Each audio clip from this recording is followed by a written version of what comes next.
Assalamualaikum warahmatullahi wabarakatuh. Perkenalkan, nama saya Fitri Nurhayati Maulidina dari Pendidikan Bahasa Inggris. Di sini saya akan memaparkan beberapa hasil dari kajian. Pertama-tama di sini saya akan memaparkan tentang riba. Secara harfiah, riba diserap dari kata dalam bahasa Arab yang memiliki arti lebihan atau tambahan. Sedangkan menurut istilah, riba merupakan segala macam tambahan dalam pertukaran sejenis tanpa adanya kompensasi atau pengganti. Dalam hukum Islam, riba merupakan perbuatan haram yang sangat dibenci oleh Allah.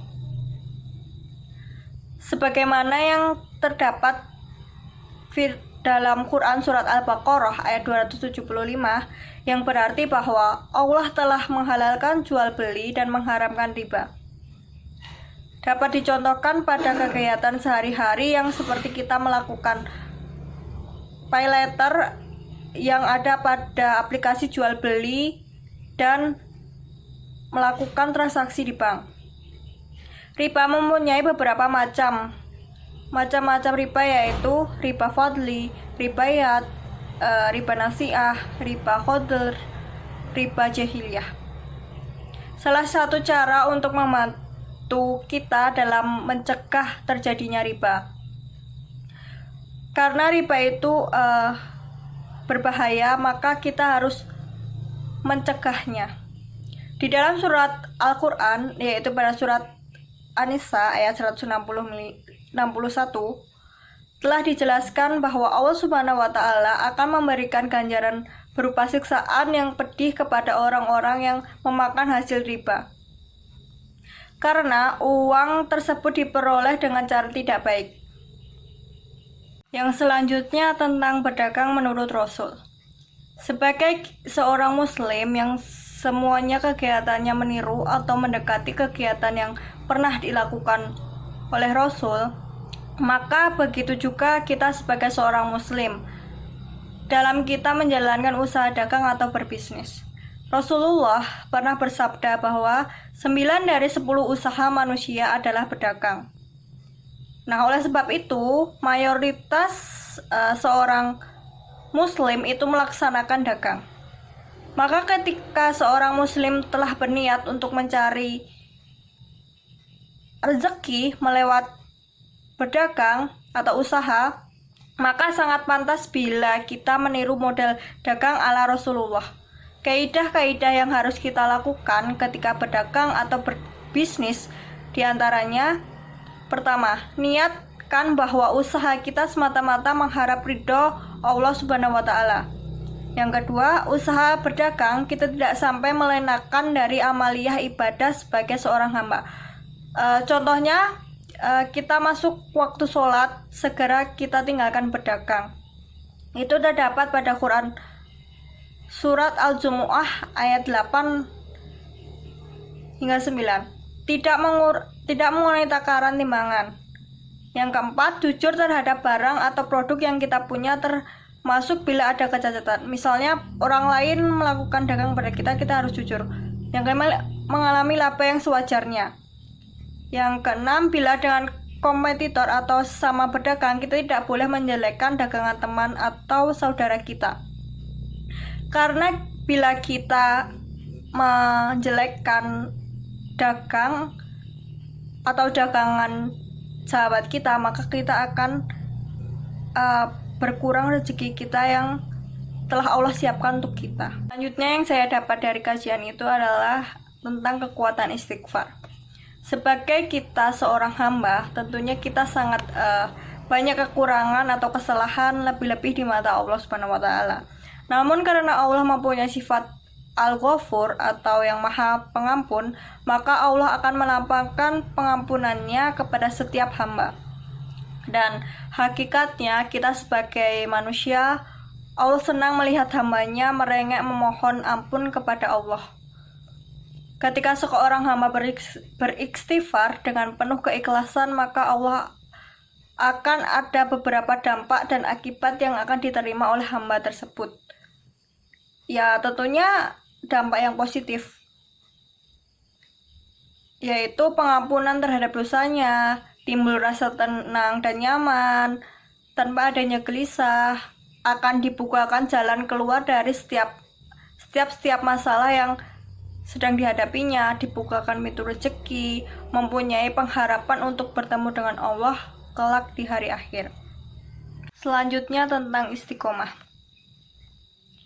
Dalam hadisnya, Allah menyenangi hambanya melakukan pekerjaan walaupun dalam hal kecil, sekecil biji zarah.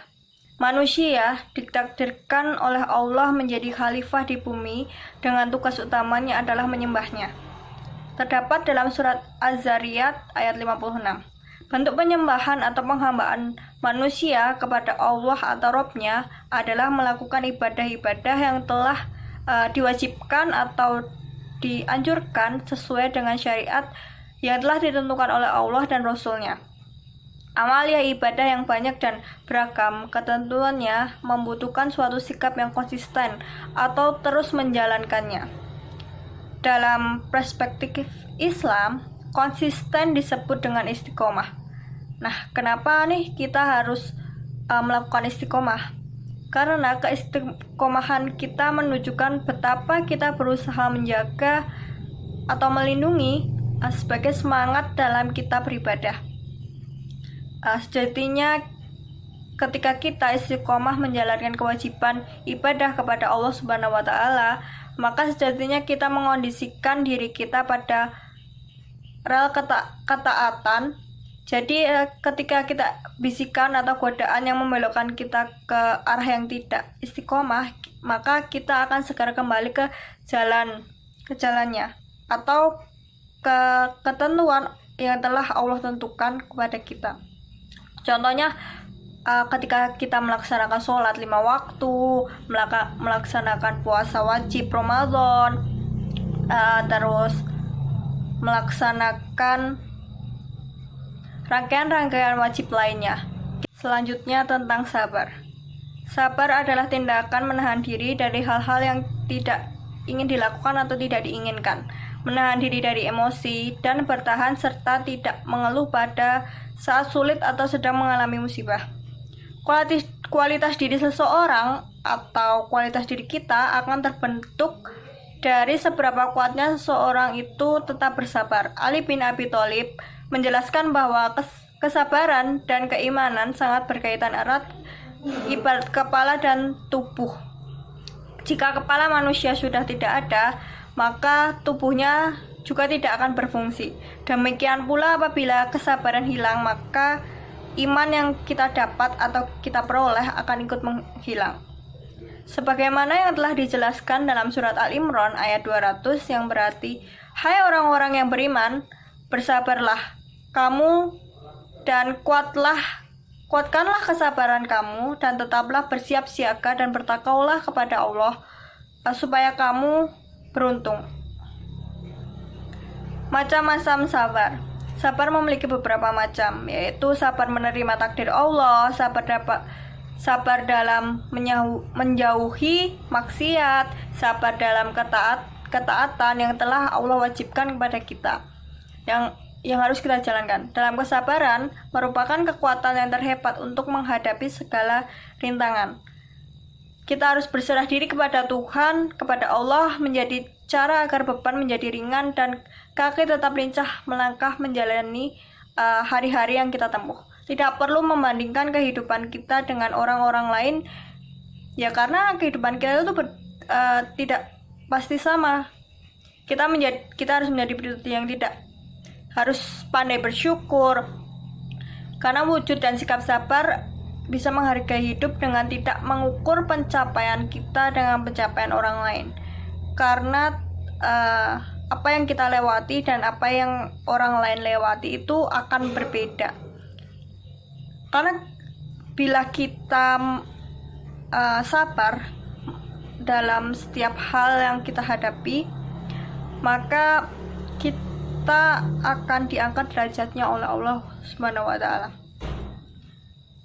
Sabar itu tidak perlu yang berat-berat. Sabar bisa kita sabar menunggu orang lain, sabar kita mendapatkan sesuatu. Contohnya pada saat kita ingin membeli barang, membeli sepatu. Nah, kita belum memiliki uang, maka kita harus sabar, kita harus mencari rezekinya tersebut. Bagaimana sih kita bisa sabar? Bagaimana sih kita harus tetap sabar? Nah, kita sabar itu bisa melalui sholat, melalui zikir, melalui sholawat kepada Rasulullah. Maka kita bisa pelan-pelan menjadi sabar. Sekian dari saya. Wassalamualaikum warahmatullahi wabarakatuh.